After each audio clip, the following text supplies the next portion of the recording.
இந்த தமிழ் சீரியல்ல யாருமே கண்டினியூட்டி ஃபாலோ பண்ண மாட்டாங்க. அதுலயும் ஒரு நல்ல படம் வந்துருச்சுன்னா அதை அப்படியே காப்பி அடிச்சிடுறாங்க. ஏன் சீரியல்ல இருந்து கூட சீரியல் காப்பி அடிக்கிறாங்க. உதாரணம் முக்காடு சீனு. என்னென்ன ஒரு முக்காடு சீனை 3 சீரியல்ல கொஞ்சம் கூட மனசாட்சியே இல்லாம காப்பி அடிக்கிறாங்க. கவலைப்படாதே, அனைவரும் கருட புராணத்தின்படி தண்டிக்கப்படுவார்கள். சரி வாங்க, இன்னைக்கு என்னென்ன அநியாயங்கள்லாம் பண்ணி வச்சிருக்காங்கன்னு ஒரு அலசிடுவோம். ஃபர்ஸ்டா அருண்குமார் அப்படிங்கிறவர் நம்மளுக்கு ஒரு மெயில் அமைச்சிருந்தாரு. அதில் ஹாய் ஷாஃபி, மீம் கண்டன் வந்து பாக்கியலட்சுமியில் ஆக்டர் ரஞ்சித் வந்து சீஃப் கெஸ்டா ஃபர்ஸ்ட் ஒரு எபிசோட்ல வருவார். சேம் ஆக்டர் பழனிசாமின்னு சொல்லிட்டு திரும்பவும் வந்திருக்காரு அப்படின்னு சொல்லிட்டு அந்த 2 ப்ரொமோட லிங்க் உள்பட நம்மளுக்கு அமைச்சு வச்சுட்டாருங்க. நம்ம பிரச்சனையை எந்த அளவுக்கு சால்வ் பண்றாரு பார்த்தீங்களா? சரி ஓகே வாங்க. போயிட்டு இருக்காதீங்க, அப்புறம் ஓயாம தூக்குறதுக்கு நான் வரோம். நிறுத்துங்க, நம்ம எல்லாம் இங்கிலீஷ் கத்துக்க தானே வந்தோம். ரொம்ப அழகா பேசுறீங்க, பேசுங்க. இப்ப பழனிசாமி கேரக்டர்ல ஒருத்தர் வந்துட்டு இருக்காரு அப்படிங்கறது நம்ம எல்லாருமே பார்த்துக்கிட்டு தான் இருக்கோம். பட் 2 வருஷத்துக்கு முன்னாடி 2021லயே இவரை இதே மனுஷனை சீஃப் கெஸ்டா இன்வைட் பண்ணிருக்காங்க. அதுவும் இவங்க தான் வாலண்டியரா போயிட்டு அவரை இன்வைட் பண்ணிருக்காங்க.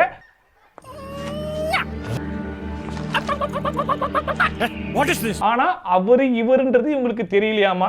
சரி ஓகே, ஃபர்ஸ்ட் அந்த சீஃப் கெஸ்டா வந்திருக்காருல அதை பார்த்து வந்துடலாம். இங்க ஏதோ தப்பு நடக்க போகுது, எல்லாரும் போயிடுங்க.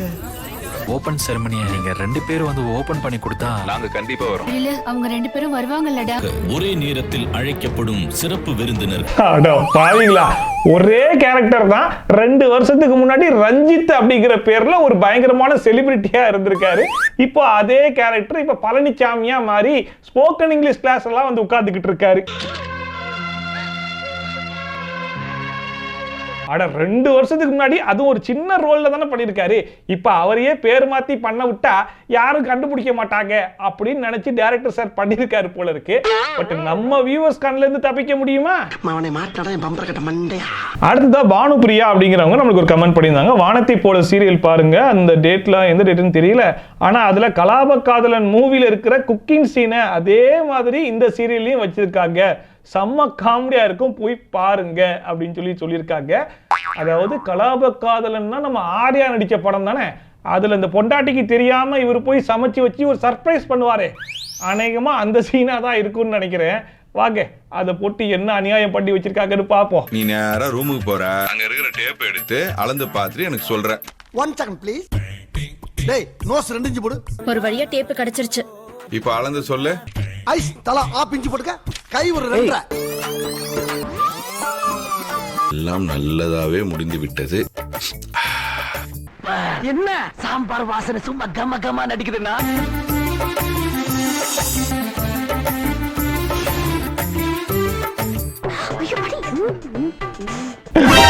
ஆமா, அதே சீனை அப்படியே கொஞ்சம் கூட அளவு மாறாம டெய்லர்ட்ட கொடுத்து அளவெடுத்து தச்சு வச்சிருக்காங்களே. தங்கராசு, நம்ம ரேஞ்சுக்கு இந்த ஊர்ல கடை வச்சதே தப்புப்பா. ஒருவேளை நான் சொல்றது என்ன சீன் அப்படிங்கிறது உங்களுக்கு தெரியல அப்படின்னா இந்த சீரியலுக்கும் அந்த படத்துக்கும் உண்டான ஒரு சின்ன கம்பேரிசனை மட்டும் நான் போட்டு காமிக்கிறேன். அப்போ உங்களுக்கு புரிஞ்சிடும். முதல்ல உன் எடுப்பு அளவு என்னன்னு சொல்லு. அங்க இருக்கிற டேப் எடுத்து அளந்து பார்த்துட்டு எனக்கு சொல்ற. ஒரு வழியா டேப் கிடைச்சிருச்சு. கரெக்ட்டா 27ங்க. நல்லது.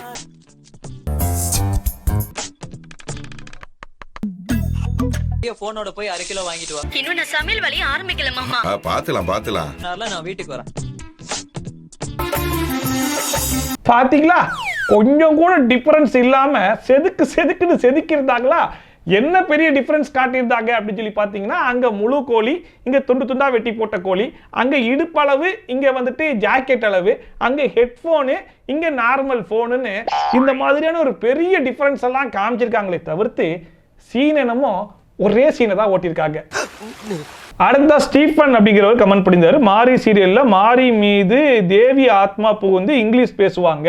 அந்த சீன் ஆல்ரெடி அமுதாவும் மனலட்சுமி சீரியல் அமுதா மீது லிவிங்ஸ்டன் ஆத்மா பேசும் அப்படின்னு சொல்லி போட்டிருக்காரு. அதாவது சீரியல் டு சீரியல் காப்பியா? வெரி குட்ரா. அது எப்பறா என்ன பத்தி எல்லா விஷயத்தையும் மிக தெளிவா புரிஞ்சு வச்சிருக்க நீ? அட பேப்பர்ல போடுறானே.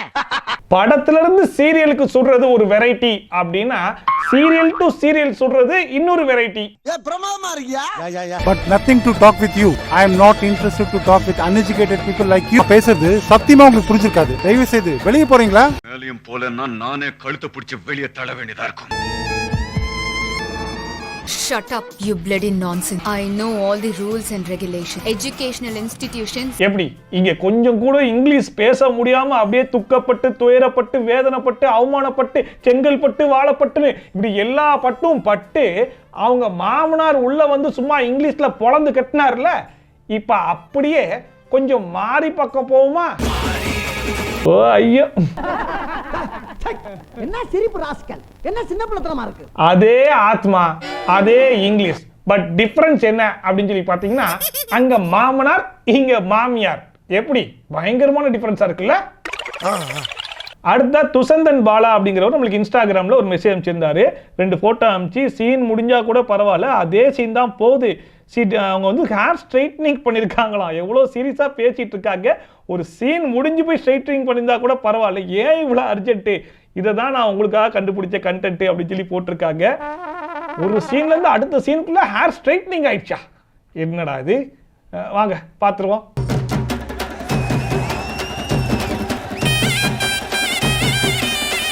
அப்பா, என்ன வேலை பார்த்து வச்சிருக்கீங்க? நீங்க சொந்த வீட்டுக்கு துரோகம் பண்ணிருக்கீங்கப்பா. அது பொய்ன்னு தானே அங்கிள் பேசியிருக்காரு. எவ்வளவு சீரியஸான ஒரு கான்வர்சேஷன் போயிட்டு இருக்கு, இதுக்கு நடுவுல போயிட்டு ஹேர் ஸ்ட்ரைட்னிங்கா? வாய்ப்பே இல்லையே. சரி, இருந்தாலும் நீங்க சொல்லிருக்கீங்க, அதனால செக் பண்ணிடுவோம். படிச்ச பையன். சரி, நீ சொல்ற. நீங்களா ஒரு விஷயத்தை இமேஜின் பண்ணி சொல்லாதீங்க. அங்கிள் நல்லது நடக்கணும்னு மட்டும் தான் இப்படி செஞ்சிருக்காரு. அம்மா தோத்து போனதா உனக்கு நல்லதா? அவர் செஞ்சதெல்லாம் இருக்கட்டுமா, இந்த கேப்ல நீங்க என்ன பண்ணி வச்சிருக்கீங்க? அது எப்படி இவ்வளவு சீரியஸா பேசிக்கிட்டு இருக்கும்போது பட்டுன்னு பார்லருக்கு போய் ஹேர் ஸ்ட்ரைட்னிங் ஹேர் கட்லாம் பண்ணிட்டு வந்தீங்க? நான் ஒன்றும் ஓவரா மேக்கப் போடல, ஜஸ்ட் ஃபேஸ் வாஷ் பண்ணி கொஞ்சம் லிப்ஸ்டிக் போட்டேன். மாயம் இல்லே மந்திரம் இல்லே, மண்டையில இருந்த முடியல இப்ப கர்லிங்கும் இல்லே, இதுக்கு ஒரு முடிவும் இல்லே அப்படிங்கிற மாதிரி போயிட்டு இருக்கு. அடுத்த சாம் எஸ்பிஆர் அப்படிங்கிறவங்க இன்ஸ்டாகிராமில் ஒரு மெசேஜ் அனுப்பிச்சிட்டு இருந்தாங்க. அந்த வீடியோவுமே சென்ட் பண்ணி விட்டுருந்தாங்க. அண்ணா இங்கே பாருங்க, ஒரு பிளைண்ட் பொண்ணுக்கு ஆப்ரேஷன் பண்ணுறாங்க.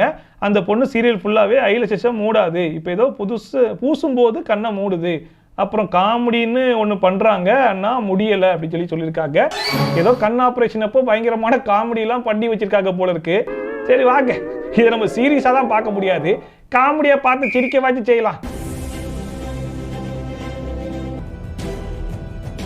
இல்ல இந்த பொண்ணு உண்மையிலே கண் ஆபரேஷன் பண்றதுக்கு தான் வந்திருக்கா, இல்ல கண் ஆபரேஷன் பண்றதுக்கு கண்ணுல எதுக்கு இவ்வளவு மேக்கப்ங்கறேன். உள்ளவா மொத்த டவுட்டையும் கிளியர் பண்றேன். அதான் கரெக்ட்.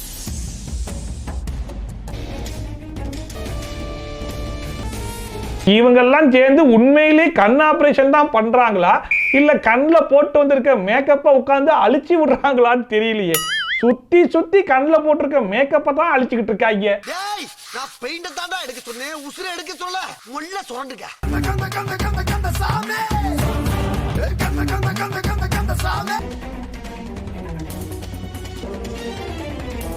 அட பாவிங்களா, ஆபரேஷன் கண்ணுக்கு மட்டும்தான், நீங்க கண்ணை மட்டும் தொடங்க போதும், எதுக்கு சம்பந்தம் இல்லாம மூக்கெல்லாம் தொடச்சிக்கிட்டு இருக்கீங்க?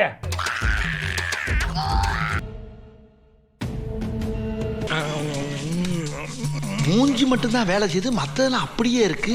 என்னடா இது, ஏதோ மூஞ்சிக்கு இந்த ஃபேஷியல் பேக்னு ஒன்று போடுவாங்க இல்லையா, மாஸ்க், அந்த மாதிரி எடுத்து ஏதோ கண்ணுக்கு போட்டுக்கிட்டு இருக்காங்க.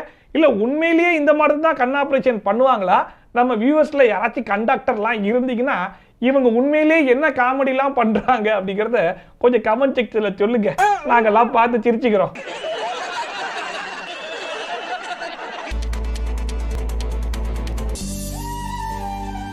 பரவாயில்லப்பா, எப்படியோ ஒரு வழியா அந்த கண்ணுக்கு ஒரு வாட்டர் வாஷை போட்டு ஆபரேஷனை சக்சஸ்ஃபுல்லா முடிச்சு விட்டாங்க. டோன்ட் வரி, அவங்களுக்கு கண் பார்வை வந்துரும்.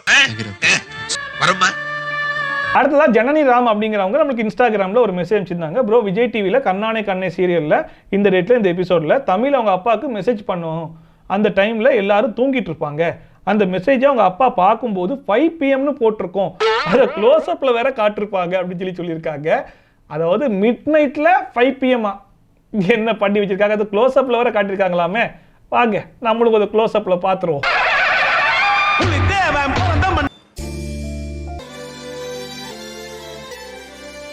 ஆமா, எல்லாரும் படுத்து கிடக்கிறத பார்க்கும்போது கண்டிப்பா இது ஒரு மிட் நைட்டா இருக்கிறதுக்கு தான் அதிகமான வாய்ப்பு இருக்கு.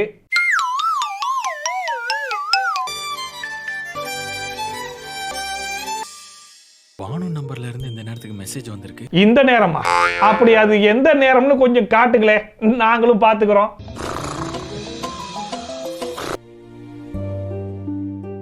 ஒருவேளை தமிழா இருக்குமோ? என்னடா இது? 5 PM மிட் நைட்ல ஏதுடா 5 PM? ஒரே குழப்பமா இருக்கே. நான் ஒரே குழப்பத்துல வாழ்ந்துட்டு இருக்கிற மதர். ஜஸ்ட் அவர் போன் பாக்குற மாதிரி காமிச்சிருந்தா கூட பரவாயில்ல, நல்லா க்ளோஸ் அப்ல வேற காட்டுறாங்க. டைம் எல்லாம் கூட நல்லா தெரியுது. தேவையா? எதுக்கு? நம்ம ஆட்கள் தான் கண்ணில் விளக்கணையை ஊத்தி பார்த்துக்கிட்டு இருக்காங்கன்னு தெரியுதுல்ல. இந்த நேரத்துல நீங்க இந்த மாதிரிலாம் பண்றது அவசியமா சொல்லுங்க? எதுக்கு நீங்க வாலண்டரா வந்து நீங்க கண்டென்ட் கொடுக்குறீங்க? அது ஒண்ணும் இல்ல மாப்ள, தனியா ஒரு அல்லக்கை வந்து மாட்டிச்சு. எவ்வளவு அடிச்சாலும் தாங்க முடியல. அடுத்தா தி மனோஜ் 2 அப்படிங்கிறவர் எனக்கு இன்ஸ்டாகிராம்ல ஒரு மெசேஜ் செய்து, இப்போ வானத்தை போல சீரியல்ல டுடே எபிசோட்ல ராஜபாண்டி சமையல் பண்ணுவாரு, அதுக்கப்புறம் அவர் வீட்டில் என்டர் ஆகும்போது தாடி ஒட்டிட்டு வருவாரு, நெக்ஸ்ட் சீன்லயே அந்த ஒட்டுன தாடி இருக்காது, இதை எதுக்காக பண்ணாங்கன்னு தெரியல ப்ரோ, கொஞ்சம் பாருங்க அப்படின்னு சொல்லியிருக்காங்க. தாடி இருக்கும்போதே எதுக்கு எக்ஸ்ட்ரா தாடி ஒட்டணும் புரியலையே. வாங்க செக் பண்ணிடுவோம். ஆமா, இப்ப அவருக்கு தாடி நார்மலா தான் இருக்கு. இதுல வந்து தாடி ஒட்டின மாதிரிலாம் எதுவும் தெரியல. ஒரு நிமிஷம் ஷேர் பண்ற ஒவ்வொரு நிமிஷமும் ஆபத்து பேசாம. தங்கம், எனக்கு வேற செம்மையா பசிக்குது, சமைச்சிட்டியா? இப்ப என்னத்துக்கு 3 அழுவுற? இதனடா திடீர்னு தாடி இவ்வளவு பெருசுக்கு வளர்ந்து போச்சு? ஓ, எக்ஸ்ட்ராவா ஒட்டின தாடியா? அதான் ஆல்ரெடி தாடி இருக்கே, எதுக்கு இந்த எக்ஸ்ட்ரா தாடி? ஏதோ நடந்திருக்கும் போலயே. நடந்தது என்ன? குற்றமும் பின்னணியும். நீ சமைக்கலனா இதெல்லாம் எப்படி வந்துச்சு? அதான் மாமா எனக்கு ஒண்ணுமே. என்னடா இது, இப்ப ஒட்டின தாடி போயிட்டு நார்மல் தாடி வந்துருச்சு. இதுக்கு நடுவுல எதுக்காக இவங்க இந்த ஒட்டு தாடியை ஒட்டினாங்க அப்படின்னு நம்ம அலசி பார்க்கும்போது தான் நம்மளுக்கு தெரிஞ்சிச்சு. சில நேரங்களில் சில மாற்றங்கள் தேவைப்படுதியா, அதெல்லாம் புரியுறவங்களுக்கு புரியும்யா. ஆக்சுவலா இதுக்கு அடுத்த எபிசோட்ல போய் பார்க்கும்போது தான் தெரிஞ்சிச்சு, ஃபுல் ஷேவ்ல இருக்காரு மனுஷன். இதுக்கு இடைப்பட்ட அந்த சீனை வந்துட்டு எடுக்கிறதுக்கு மறந்துட்டாங்க போல இருக்கு. ஸோ அதை மறுபடியும் எடுக்கிறதுக்காக தான் இந்த ஒட்டு தாடியை போட்டு அவ்வளோ அழகா மேட்ச் பண்ணியிருக்காங்க, நம்மளால கண்டே பிடிக்க முடியாத அளவுக்கு. அடுத்த ஆசிஃபா பானு அப்படிங்கிறவங்க நம்மளுக்கு ஒரு கமெண்ட் பண்ணியிருந்தாங்க, ப்ரோ எதிர்நீச்சல் சீரியல்ல இந்த எபிசோட்ல அதிரை நந்தினிக்கு வாட்டர் பாட்டில் கொடுக்கும்போது வாட்டர் கம்மியா இருக்கும், பட் நந்தினி வந்து குடிக்கும்போது அந்த வாட்டர் பாட்டில் ஃபுல்லா இருக்கும் அப்படின்னு சொல்லியிருக்காங்க. ஏதோ ஒரு சின்ன கேப்ல ஒரு கண்டினியூட்டி மிஸ்டேக் பண்ணி வச்சிருக்காங்க போல இருக்கு. வாங்க அதையும் பார்த்துருவோம். தண்ணி இருந்தா கொடுங்கண்ணே. தண்ணியா கொடுங்கண்ணே? கொடுங்கண்ணே. இருங்கக்கா குடிச்சு தரேன். கொடுக்கும்போது முக்காவாசிக்கு தான் வாட்டர் பாட்டில்ல தண்ணி இருக்கு, பட் வாங்கும் போதே வாட்டர் பாட்டில் ஃபுல்லா இருக்குது. Continuity mistake. இந்த வார்த்தையை மாப்பிள கேட்டிருந்தா காது ஜவ்வு பிய்யிற அளவுக்கு காப்பியிருப்பான். நம்ம ஆட்கள் இப்போ சின்ன சின்ன விஷயத்த கூட விடுறது இல்ல, எல்லாத்தையும் அலசி அப்படியே எடுத்து கொடுத்துட்றாங்க. பட் நம்மளுக்கு கண்டென்ட் தேர்தல அது வரைக்கும் சந்தோஷம். டபுள் டக்கர் நாராயணா பல்லே ஆலியா நீ. அடுத்ததான் ஹரிணி ரவிச்சந்திரன் அப்படிங்கிறவங்க காற்றுக்கு என்ன வெளி சீரியல் இந்த எபிசோட்ல பாருங்க, இந்த இதுல பாருங்க, சூர்யா அவங்க ஃபேமிலி வந்து என்டர் ஆகும்போது ஆப்போசிட்ல ஒரு பர்சன் வருவாங்க, வெளியே போவாங்க. அதே பர்சன் வந்துட்டு சூர்யா ஃபேமிலி டெம்பிளில் இருக்கும்போதும் ஆப்போசிட்டில் போவாங்க. அது மட்டும் இல்லாமல் again same person Vennila family டெம்பிளுக்குள்ள வரும்போதும் வராங்க சைடில். வித்தின் 5 minutes சேம் பர்சன் ரிப்பீட்டடாக வந்துட்டே இருப்பாங்க பாருங்க அப்படின்னு சொல்லியிருக்காங்க. அதாவது இதுக்கு முன்னாடி சுந்தரி சீரியலில் ஒரு தாத்தா வச்சு எல்லா இடத்துலையும் காமிச்சிக்கிட்டு இருந்தாங்க இல்லையா,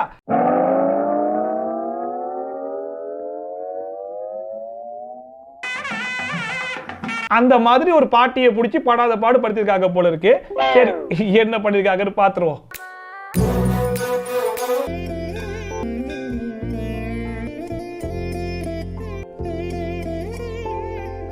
என்ன அந்த லேடி வெளியே போயிட்டு இருந்தாங்க, இப்ப மறுபடியும் ஆப்போசிட்ல நடந்து வந்துட்டு இருக்காங்க. சுத்தி சுத்தி இதே தெருல ஓடிட்டு இருக்க. ஐயோ, ஓ அங்க மட்டும் இல்லையா, சுத்தி சுத்தி எல்லா இடத்துலயும் அதே லேடியை தான் உட்கார வச்சிருக்கீங்களா? சூப்பரு. இப்படி சுத்தி சுத்தி எல்லா இடத்துலையும் காட்டுறதுக்கு பதிலா அவங்களுக்கும் ஒரு கேரக்டர் கொடுத்து சீரியல்ல சேர்த்துக்கிட்டீங்கன்னா கொஞ்சம் நல்லா இருக்குமா இல்லையா? 100 ஆண்டு காலம் வாழ்க, நோய் நொடி இல்லாமல் வளர்க. அப்புறம் எனிவே இன்னைக்கு இந்த சீரியல் கொடுமைகளை பார்த்து நீங்க கொஞ்சமாச்சு வாய் விட்டு சிரிச்சிருப்பீங்க நம்புறேன். ஒருவேளை நீங்க சிரிச்சிருந்தீங்கன்னா மறக்காம அதை கமெண்ட் செக்ஷன்ல சொல்லுங்க. அண்ட் இதே மாதிரி ட்ரோல்ஸ் அண்ட் ரிவ்யூஸ்லாம் நீங்க கண்டினியூஸா பார்க்கணும்னு நினைச்சீங்கன்னா மறக்காம சப்ஸ்கிரைப் பண்ணிட்டு பக்கத்துலேயே ஒரு பெல் ஐக்கான் முக்காடை போட்டு ஜம்முன்னு உட்காந்துருப்பான். அந்த முக்காடை எடுத்து விட்டு மண்டியில நறுக்குன்னு ஒரு கொட்டை கொட்டிட்டு ஒரே ஓட்டமா ஓடிட்டீங்கன்னு வைங்களேன், நான் போடுற வீடியோட நோட்டிஃபிகேஷன்லாம் உங்களுக்கு டான் வந்து சேர்ந்துடும். ஸோ மீண்டும் இதே மாதிரி ஒரு சூப்பரான வீடியோட, சூப்பரான ரிவ்யூவோட, சூப்பரான ட்ரோலோட உங்களை வந்து சந்திக்கிறேன். Bye from Shafi. தட்டா, பபாய் அண்ட் டேக் கேர்.